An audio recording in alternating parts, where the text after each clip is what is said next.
Well, welcome everyone. I'm attorney Kevin Slattery. I'm an immigration attorney located in Tampa, Florida. My paralegal Arlene is behind me to assist with any translations for Spanish. Other languages, I apologize. I can maybe coordinate something for a future event on that. I gained my interest in immigration law working at an immigration firm in Chicago, and when I went to law school, knew that it was immigration that I wanted to practice getting out, and I've been doing that on my own in my own practice since 2006. I assist in a variety of types of immigration cases, employment-based, family-based, naturalization, removal, deportation, defense. And I thought I'd talk today about a couple areas, primarily family-based immigration, and naturalization. Although if you have questions, feel free to type those in and we can address your concerns for those. Arlene, as I said, is my interpreter. So again, please feel free to type in Spanish if you need to, and we can get that translated. We'll start with some family-based immigration. I'm going to talk about two main processes by which people can get their green card. Adjustment of status being one for those who are inside of the United States and meet certain eligibility requirements for that. And then consular processing, which is finishing up the family-based immigration case at a U.S. embassy abroad. And then we'll talk about some of the obstacles that can exist in both processes. We'll start with adjustment. And I'm going to talk, I guess, primarily about spousal cases, but you know, U.S. citizens can also sponsor other family members. Briefly, U.S. citizens can sponsor husbands, wives, parents, and children, whether they're single or married. Green card holders, U.S. legal permanent residents, they can sponsor their spouses or their unmarried minor children or their unmarried adult children. For spouses of U.S. citizens, there's no backlog. There's a green card immediately available, but for the processing time that it takes for all the paperwork to be completed. Same for parents of U.S. citizens, and same for minor unmarried children of U.S. citizens. There are lines, backlogs for adult children of U.S. citizens, married children of U.S. citizens, siblings of U.S. citizens. U.S. citizens can sponsor their brothers and sisters as well. There's a line for that. Spouses of permanent residents are subject to a backlog, as are their children, and I'm not going to get into that too much now. As far as the process to sponsor a relative, the U.S. citizen would or a green card holder would file what's called a Form I-130, petition for relative. For parents of U.S. citizens, spouses of U.S. citizens, and unmarried minor children of U.S. citizens, if at the time the petition, generally speaking, these are all generalizations, if at the time of filing the petition for relative, the qualifying family, the family member that's being sponsored is lawfully present in the United States or made a lawful entry into the United States, they can pursue an adjustment of status case. Again, what I'm saying is not meant to be legal advice specific to your case. If you have specific questions, it would be wise to schedule a consultation and we could address the specific facts of your case, or any immigration attorney if you go to somebody else. But generally speaking, if the spouse of a U.S. citizen, the parent of a U.S. citizen, minor unmarried child of a U.S. citizen is in the United States when the I-130 is being filed, they may also be eligible to file an adjustment of status application. And that includes scenarios where perhaps the person overstayed their visa or violated the terms of their visa. Maybe they came in on a visitor visa and they've worked, which is a violation of the terms of visitor status.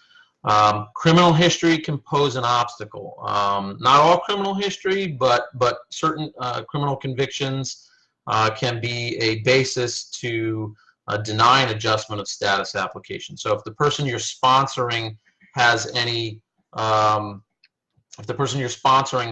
criminal history, that would be something that you would want to talk with an attorney about. You know, as far as case-specific comments, I might suggest that people refrain from posting really case-specific details. You know, I do see one right now talking about asylum and having a deportation order. You know, just to maybe, you know, you put vague questions. You know, maybe don't refer things to yourself specifically, but let's talk about a marriage-based case where maybe somebody does have an outstanding unexecuted deportation order. So that, of course, would be a barrier to adjustment of status unless you could get the, well, there are some exceptions. So if the person was paroled into the United States, so some people, they don't come in on a visitor visa. Some people may be paroled under a section of the law. Parolees are considered what they call arriving aliens. USCIS has jurisdiction over arriving aliens. There are some fact patterns where somebody who is paroled and has an unexecuted order of removal may be able to file a petition for relative and adjustment of status with the Immigration Service despite having that unexecuted order of removal. If somebody was not a parolee, and therefore USCIS would not have jurisdiction over an adjustment of status application, then yes, a deportation order would prevent an adjustment of status application from it being adjudicated favorably. That person might want to talk to a lawyer about possibly getting that old removal order reopened. Sometimes the statute of limitations may already have run and your motion to reopen would be untimely. Both the immigration courts and the Board of Immigration Appeals, if your case ever was appealed, they do have what's called sua sponte authority.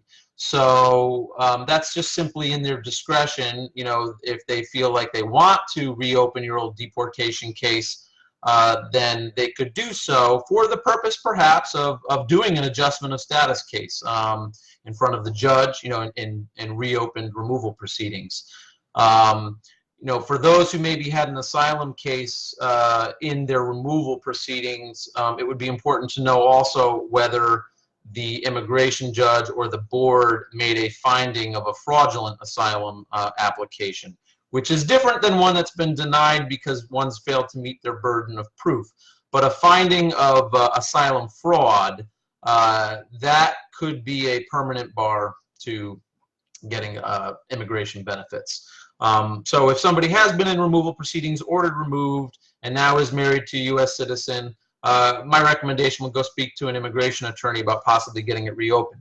Barring a reopening of that case, it may be possible to do, if the person also has unlawful presence in the United States, what's called a provisional waiver, along with an application to have that old deportation order forgiven. Under the Obama administration, they created a provisional waiver program for those who have unlawful presence. So many people would come into the United States without status. You know, they cross the border, sneak in, and they're not eligible to do adjustment of status because they were never lawfully inspected and admitted, which is a basic requirement for adjustment of status.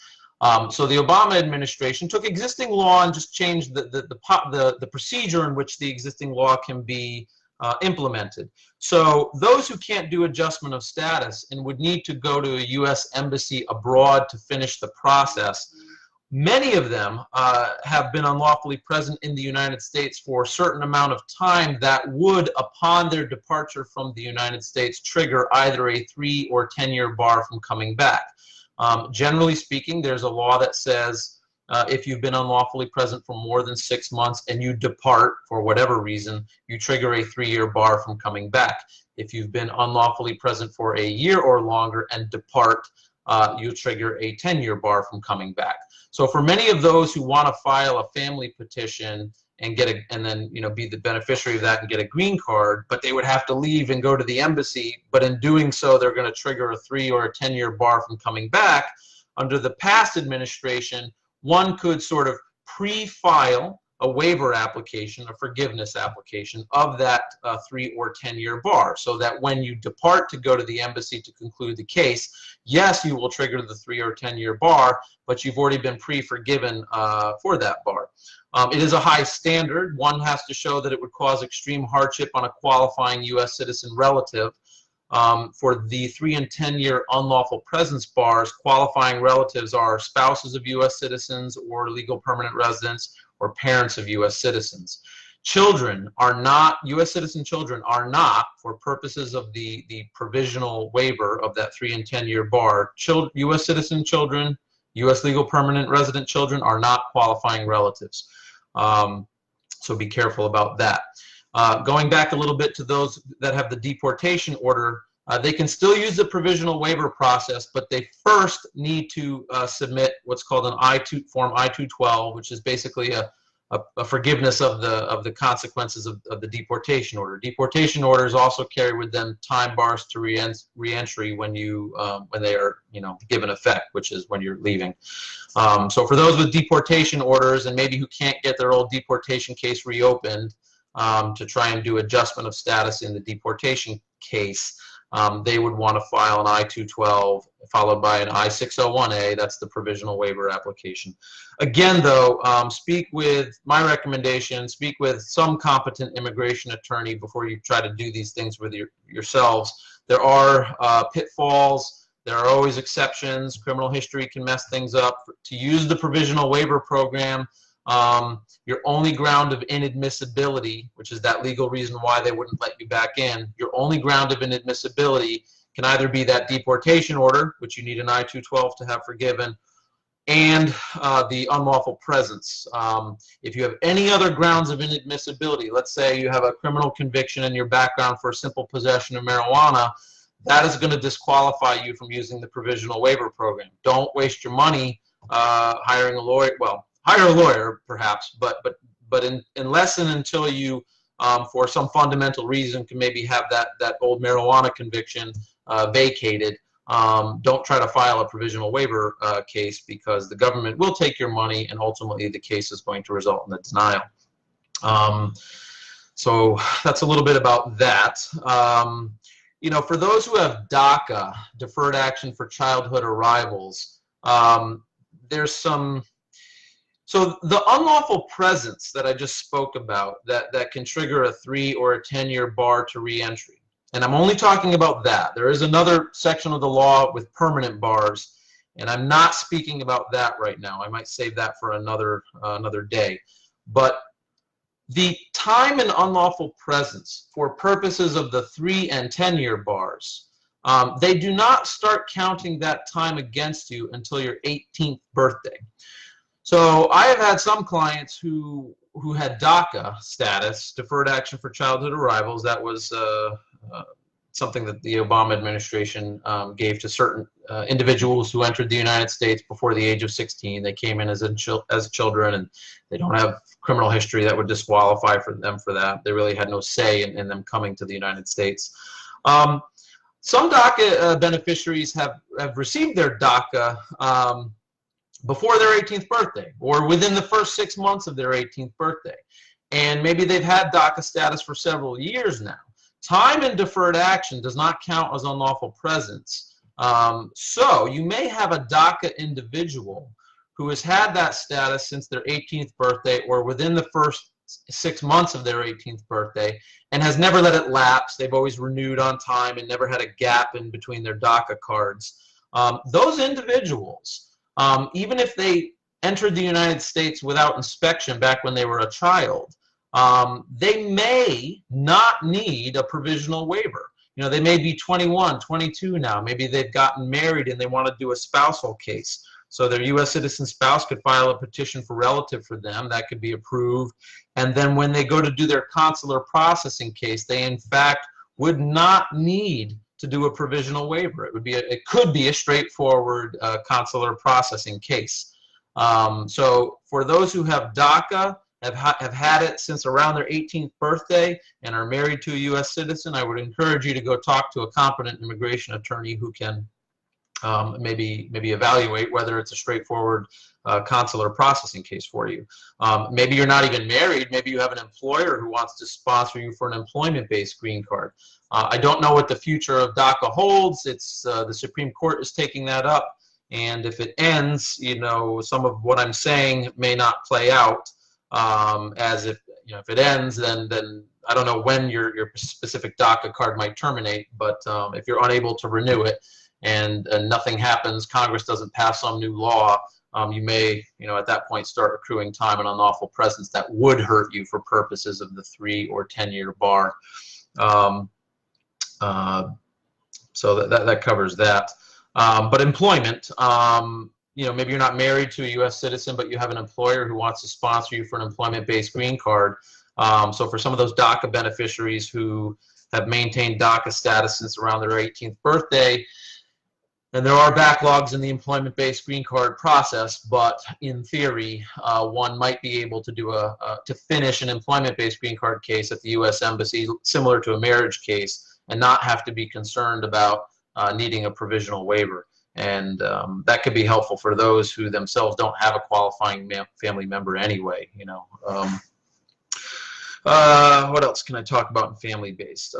Consular processing, many of you have probably been seeing, and adjustment of status. The Trump administration, one of those grounds of, I mentioned before, grounds of inadmissibility.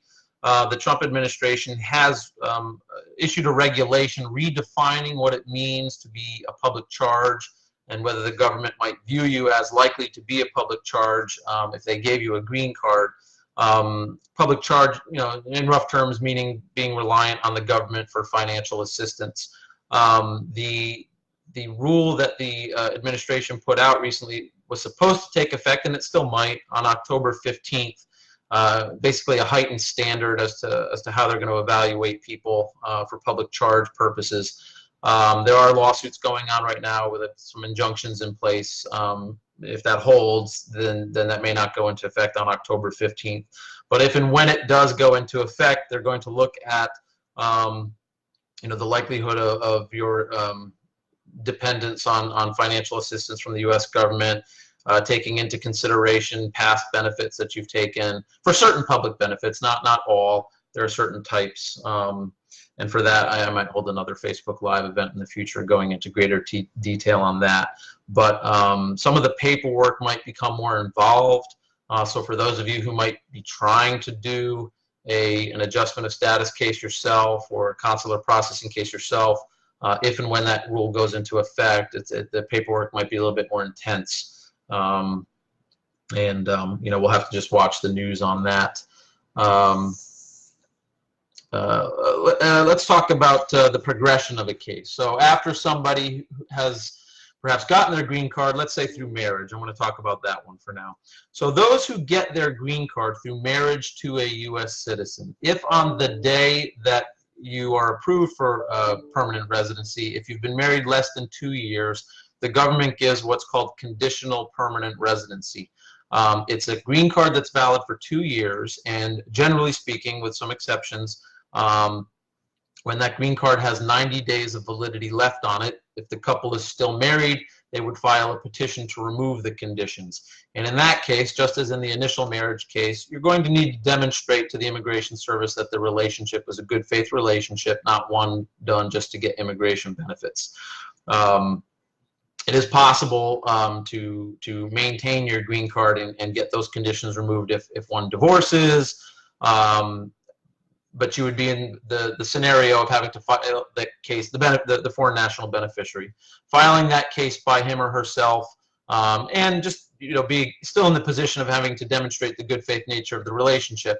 Of course, it's usually easier if the couple is still together and has accumulated a lot of joint documentation. I hope everyone's marriage lasts a long, long time, but given the divorce rate that exists, what I might suggest is if you don't know where your marriage might go, just be sure to save all of your documentation because you're going to need it. There are also and there's some other cases, maybe abusive relationships. That can also be a basis for filing by oneself. What I would say is protect yourself. So if there ever is domestic violence in your relationship, and this is not just immigration advice, but you know, don't let that persist, and you know, don't be afraid to call the police if you need help. There are some abusive U.S. citizen spouses out there who will use one's immigration status as a, you know, a power. You know, they'll use it against the foreign national, but you do have rights if you are an immigrant, and remember that. So assuming the conditions are removed on a spouse case, and in the other categories, if you're approved for green card status, you know, you're going to get, generally speaking, an unconditional green card. But for those who do get the 2-year green card, later get the conditions removed, perhaps they want to apply for citizenship. So that's done through the naturalization process. For those that are married to and living with a U.S. citizen spouse, then typically from 3 years from the date that one received that green card, and the conditional permanent resident time counts towards eligibility.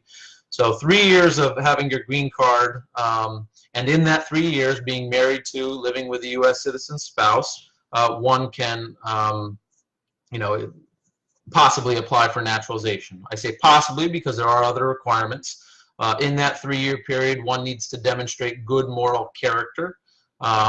Things like failing to file your taxes, owing back taxes, and not trying to get yourself into a payment plan with the IRS.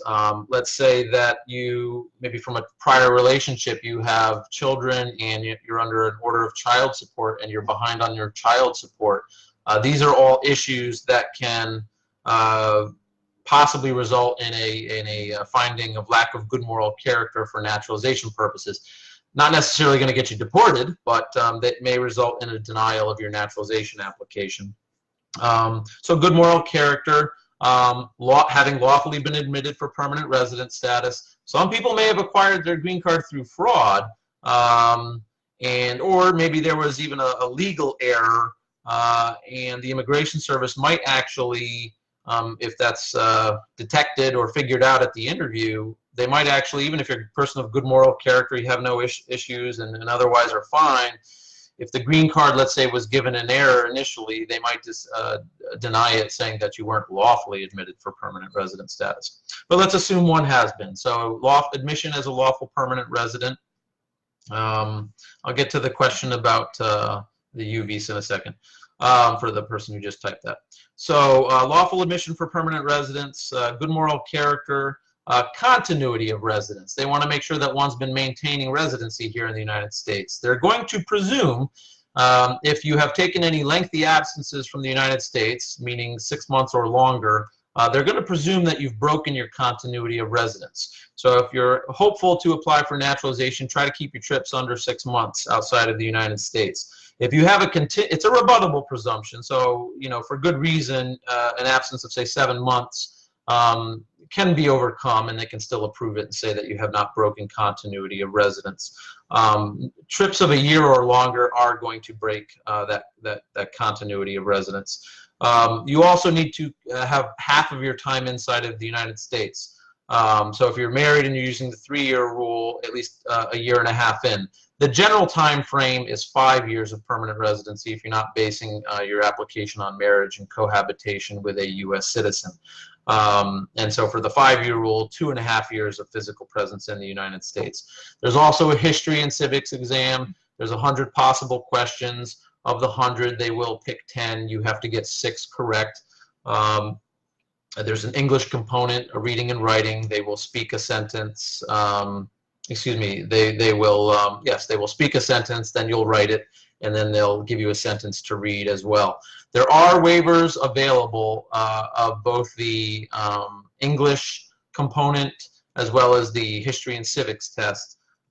Generally speaking, you still need to take the history and civics, but if you've been a green card holder for 20 years and you're 50 years or older, they can give it to you. Well, you would bring the translator, but you can do the interview and the test in your native language. If you're 55 years old and have had your green card for 15 years, you can also have it in your native language.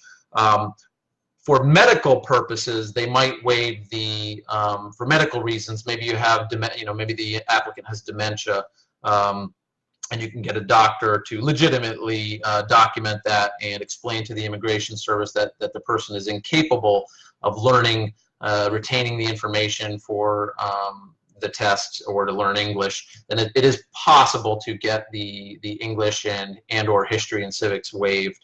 They'll still be evaluating you under all the other criteria. As a U.S. citizen, then you can register to vote. You can get your U.S. passport, and there are other, good benefits that come along with that. I do see a question about what is the wait for Visa U. I assume you mean how long is the line. I can pull up. There's over 100,000. I'll say this. I don't know the exact number. I have it somewhere, but there's over 100,000 people in line. U visa is a type of status for those who are victims of certain criminal activity.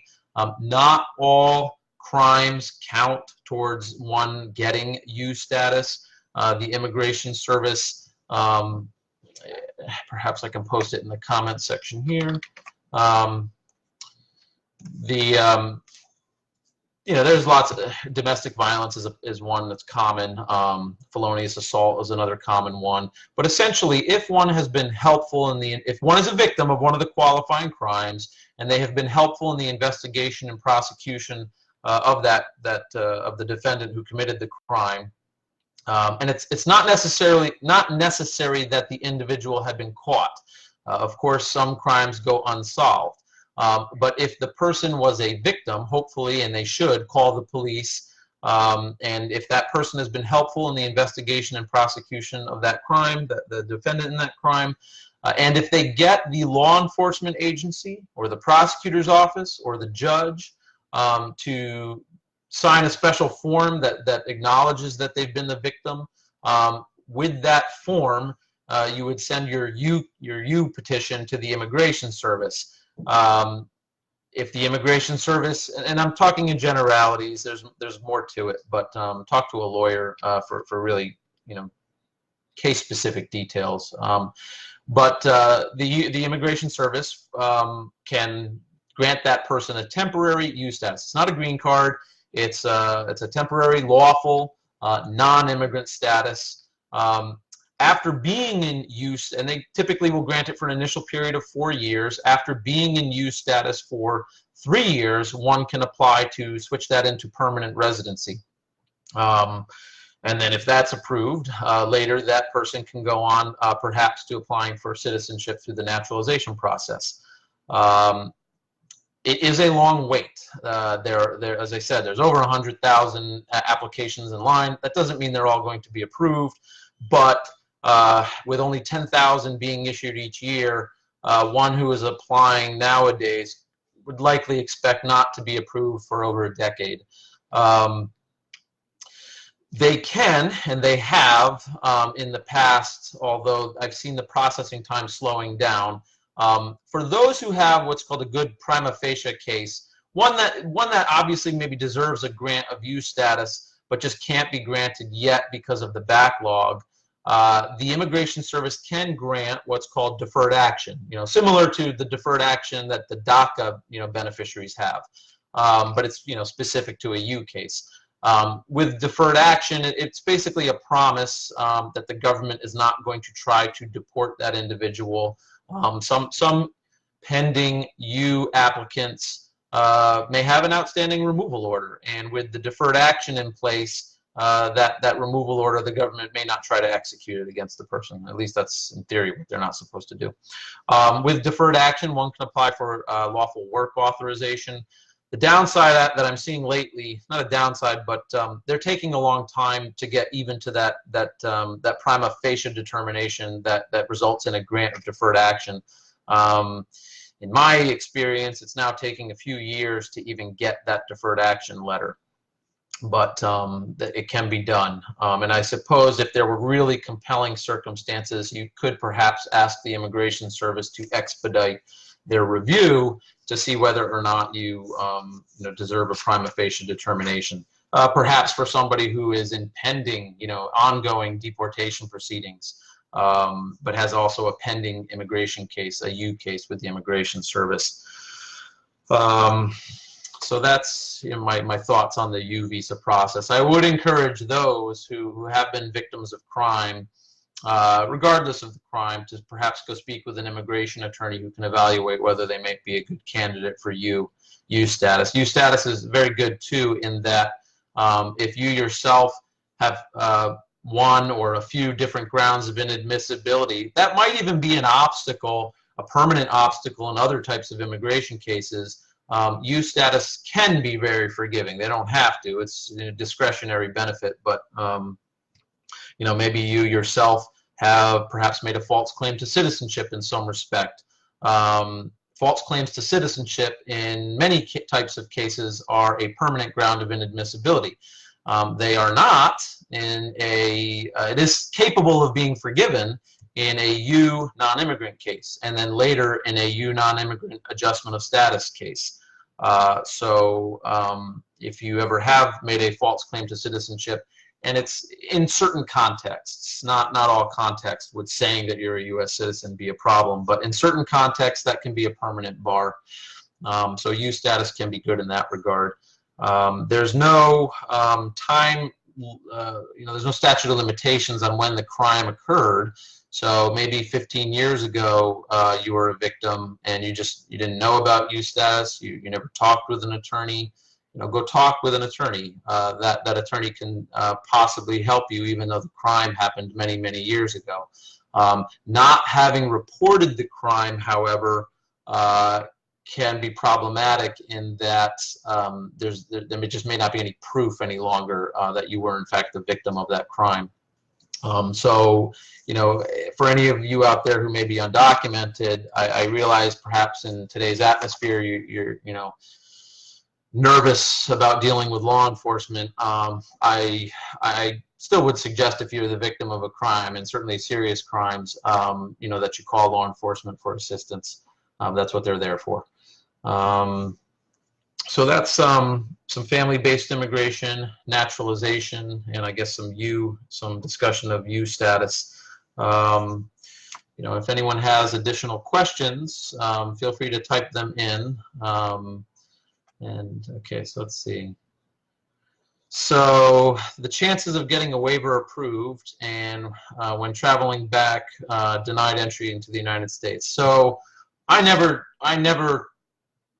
tell people what a chance is of approval because everyone's case is unique. The facts are not the same in any one case. I often hear people say, well, my friend's case is just like mine. No, it's not. It may be similar, but nothing is ever the same. And I'm also not a fortune teller, so it's hard to say. I mean, certainly on a scale, some cases look stronger than others. Children, as I said before, in the provisional waivers for unlawful presence, children are not qualifying relatives. So what they will consider is if there's hardship that would be caused on the children. So maybe children have certain medical conditions, and that makes it harder on the U.S. citizen parent if the foreign national spouse was, not allowed back in. So you can sort of argue a transfer of the hardship from the children onto that U.S. citizen parent. So certainly SPEC patterns where there are health issues at play, either with the children of the qualifying U.S. citizen relative or medical conditions of the qualifying relative U.S. citizen, him or herself. Those would be factors that make a case stronger.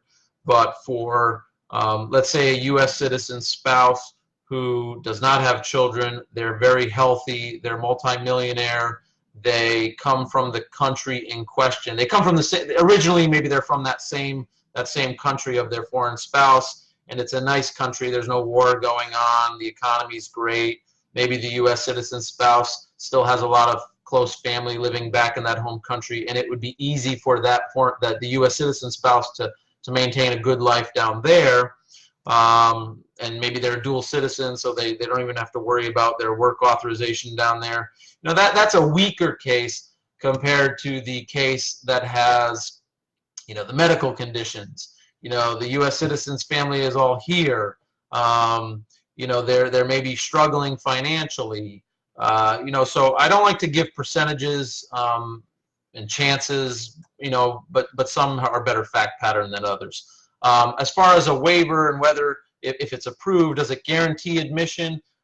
No, it doesn't, because although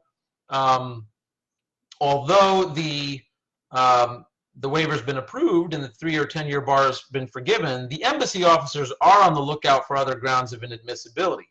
Part of the consular processing case involves a medical exam.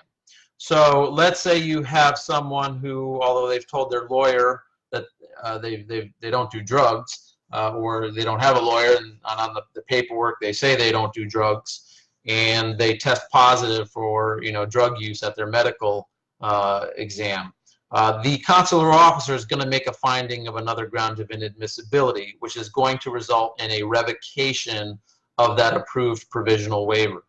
Depending on what the nature of that other ground of inadmissibility is, you may still be able to do a new waiver case, but you would have to do it from outside of the United States.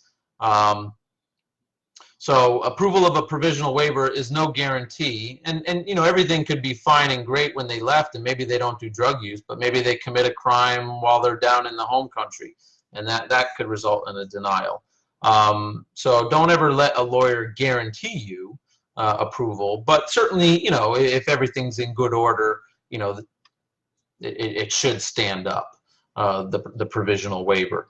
I think many people have concerns with the new public charge definition, and concerns that, and this is happening. This is happening despite the new regulation not even having gone into effect. I have not personally had it happen with any of my cases, but I know some colleagues who have, where the embassy, somebody with an approved provisional waiver, goes to their interview at the embassy. The medical exam is fine, but the embassy officer has made a determination, notwithstanding the fact that the affidavit of support, which is a technical part of the process, I'll talk about that in a second, notwithstanding that the person has in front of them an affidavit of support that meets all of the sufficiency requirements for that, the embassy officer says, well, I'm making a determination that you're likely to become a public charge, if you immigrate, and therefore I'm revoking the provisional waiver, and now you're stuck. I mean, you of course can file a new provisional waiver application, excuse me, not a provisional waiver, just a regular waiver application from abroad, and you would have to overcome that financial issue and the public charge ground of inadmissibility. My suggestion with this new public charge ground of inadmissibility is go in loaded with good evidence, and take a look at your specific facts as they are weighed against that new public charge definition, particularly before you depart the United States. If, maybe when you filed the provisional waiver, because the public charge, notice didn't come out until the middle of the summer. So maybe when you started this process, this was not on your mind, but now you've got an approved provisional waiver in hand, and maybe under the new definition, your case might be flagged at the embassy. So, maybe go have things reevaluated with your lawyer before you depart the United States. So that's my take on that. Yes, there is no guarantees. There's no, as my dad always used to say, or somebody I heard used to say, the only thing guaranteed in life is death and taxes. So, any other questions? Otherwise, we may wrap this up, and I'll do another session on some other topics later. Maybe some employment-based things. Oh, let me add something else. Going back onto the family-based immigration. For those U.S. citizens out there who maybe have a spouse or a parent, even minor unmarried children. If you are in the military, if you are a U.S. citizen and you are in the military or were in the military and were honorably discharged, there's some talk in the current administration about doing away with this, but as far as I know, it's still in existence. There's a military parole in place program, well, policy, I'll say. And let's say that your spouse did not come into the United States lawfully. Let's say they walked across the border.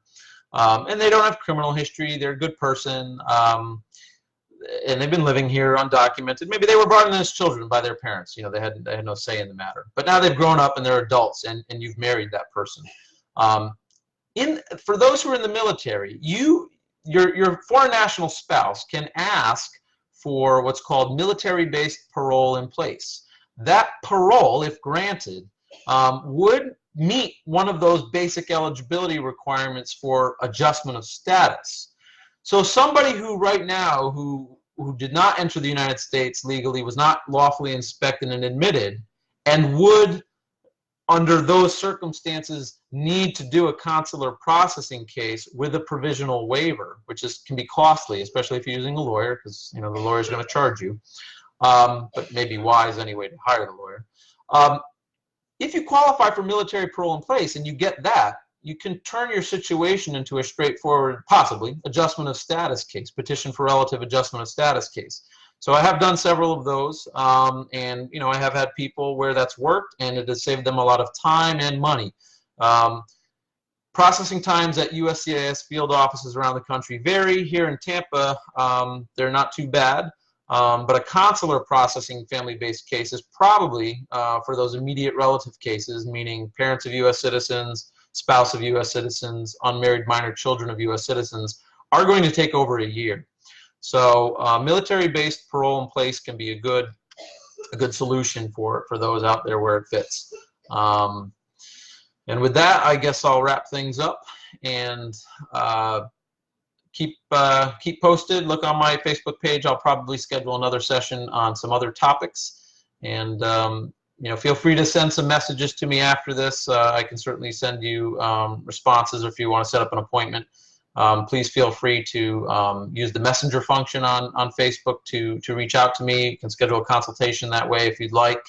I do charge for consultations. My consultation fee is $150, and if you're not local to my area, and any of this is rung true to you, perhaps consider scheduling a consultation with an attorney in your area.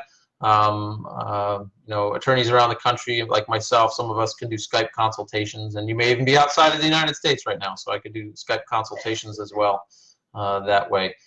The office number here, it's posted, but 813-839-7474, and I look forward to speaking with any of you. Okay, have a great weekend. Bye-bye.